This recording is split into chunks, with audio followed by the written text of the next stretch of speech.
반갑습니다. 여러분이 수능 치는 그날까지 항상 함께하는 몸짱 영어쌤 MJ입니다. 오늘은 고1 모의고사 36번 글의 순서 지문을 가지고서 문법을 먼저 보고 내용을 들어가겠습니다. 박스에 보시면 첫 번째 줄에 told her first grader to draw죠. 이거는 주어 다음에 tell, 다음에 목적어, 다음 투부정사 목적격 보어, 이 구조입니다. 주어는 목적어가 동사하도록 말하다. 동사라고 동사하도록 말하다. 두 번째, something to be thankful for인데 투부정사가 해석할 때 something을 수식하는 형태로 해석하면 돼요. 그런데 문제는 이 something이 이 for라는 전치사 의미상 목적어입니다. 문법적인 역할은 의미상 목적어인데 해석할 때는 수식을 하면 됩니다. 다음 옆에 thought는 think라는 타동사의 과거고 대절은 목적어 절이 됩니다. 그리고 네 번째 줄에 띵으로 끝나는 단어는 형용사가 뒤에서 수식을 합니다. A번에 so that 용법이죠. 너무 호응적이어서 그 결과, 대절은 결과적 의미를 나타냅니다. 접속사예요. 그리고 그 다음 줄 뒤에 others 앞에 더가 있다는 것은 나머지 학생들 전체를 말합니다. 그때 들어붙입니다. 그리고 다음 줄에 another 다음에는 단수 명사가 옵니다. 또 다른 과제라고 해석하시고, 그 옆에 ask는 사행식 동사로서 간접 목적어, 직접 목적어 구조인데 직접 목적어가 간접 의문문 구조입니다. 그것이 누구의 손인지, 후전은 의문 형용사로서 핸들을 수식하죠. 간접 의문문 구조. 그 다음에 부사는 동사를 꾸미죠. answered softly. 부사는 동사를 꾸밀 수 있다는 구조.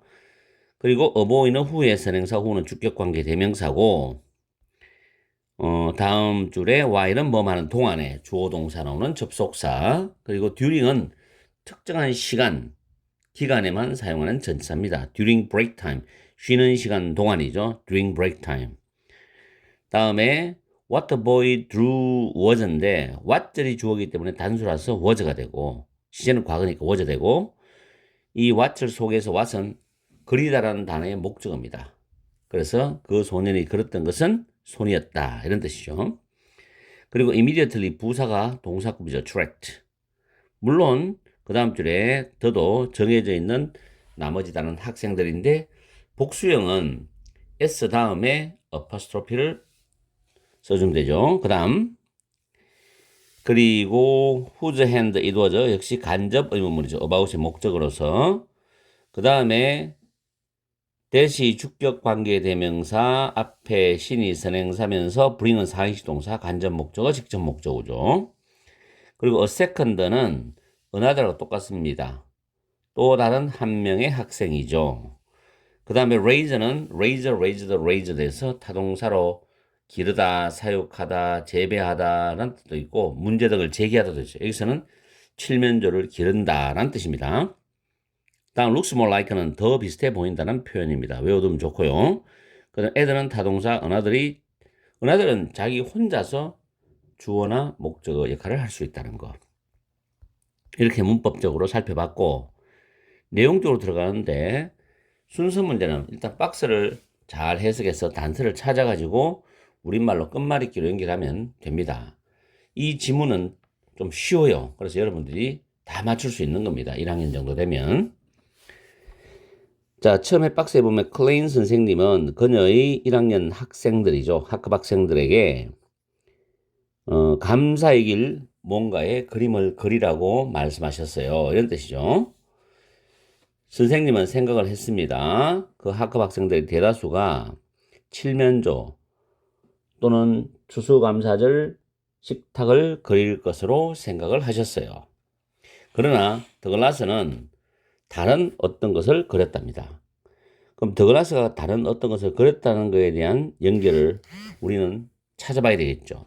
그런데 보통 순서 문제는 B 아니면 C로 가는데 지금 A번에는 그 학급 전체가 너무 호응적이어서 그 결과 클레인 선생님은 거의 더글라스에 대해서 잊어버릴 뻔했다 이런 말 나오거든요. 그럼 호응적이 된 그 원인이 있어야 되는데, 그리고 또 하나는 더글라스가 그렸던 그림에 대한 설명이 있어야 되죠. 근데 아무것도 없이 A가 가를 수 없죠. 그 다음 B번에 더글라스는 어떤 소년이었느냐 하면은 다음 줄에 보면 거의 학급 친구들이 쉬는 시간 동안에 함께 바깥에 있는 동안에 혼자 시간을 보내면서 선생님 주변에서 머물러 있던 소년이었다라는 설명을 했고, 그 다음에 더글라스가 그린 그림 이야기 나옵니다. 그 소년이 그렸던 것은 손이었다는 말 나오죠. 그런데 누구의 손이 있냐 이거죠. 그의 그림은 즉시 나머지 다른 학생들의 관심을 끌었다 이런 뜻이 되죠. 관심을 끌는 거기에 대한 또 이야기가 이어져야 됩니다. 그래서 C번에 그래서 everyone 모든 학생들이 rushed to talk about 이거 해석 잘해야 됩니다. 앞다투어 말하다. rush to talk about 뭐뭐에 대해서 앞다투어 말하다 뜻입니다. 그것이 누구의 손인지를 모든 학생들이 더글라스 뺀 모든 학생들이 앞다투어 말을 했어요. 그래 학생마다 한마디씩 하겠죠.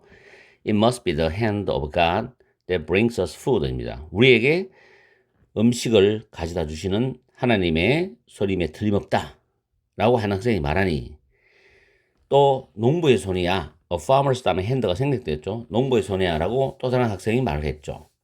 왜냐하면 그분들이 칠면조를 기르기 때문에. It looks more like a police officer's hand가 또 생략됐습니다. 경찰관의 손과 더 비슷해 보인다 라고 또 한 명이 말을 덧붙였어요. 그분들은 우리를 보호해 주시거든 이렇게 말했단 말이에요. 전반적으로 여러 학생들이 굉장히 관심이 많고 호응적이었단 말이 지금 A번에 갑니다. 그래서 그 학생들은 너무나 호응적이어서 클레인 선생님은 거의 더글라스를 잊어버릴 뻔했어요. 그 그림을 막 애들이 여러 가지 이야기를 하는 과정을 거기에 빠져들다 보니까는 after she had the others at work on another project 해가지고 선생님이 또 다른 과제에 관해서 나머지 학생들이 하게 해놓고 선생님은 더글라스에게 물어봤지. 그게 누구의 손이야? 라고 물어봤어. 더글라스는 부드럽게 대답을 했죠. 그것은 선생님의 손이에요. 고맙습니다, 선생님. 이렇게 이야기가 끝이 나고 있습니다. 굉장히 쉽죠? 순서가 딱딱 맞아가요. 그죠? 이런 정도는 점수를 주기 위한 문제다. 그럼 보통 한 문제가 난이도가 있으면 다른 문제는 또 이거보다는 난이도가 조금 높겠죠. 그렇게 보통 문제를 만듭니다. 오늘 굉장히 쉬웠습니다. 그죠? 자, 오늘 강의는 여기서 마치겠습니다. 항상 여러분과 함께하는 MJ가 되겠습니다. 열공하시고 오후 시간 즐겁고 행복한 시간 보내시고, 오늘도 제가 여러 가지 영상 업로드 시키는데 단어 공부도 잘 해보시고 하세요. 바이.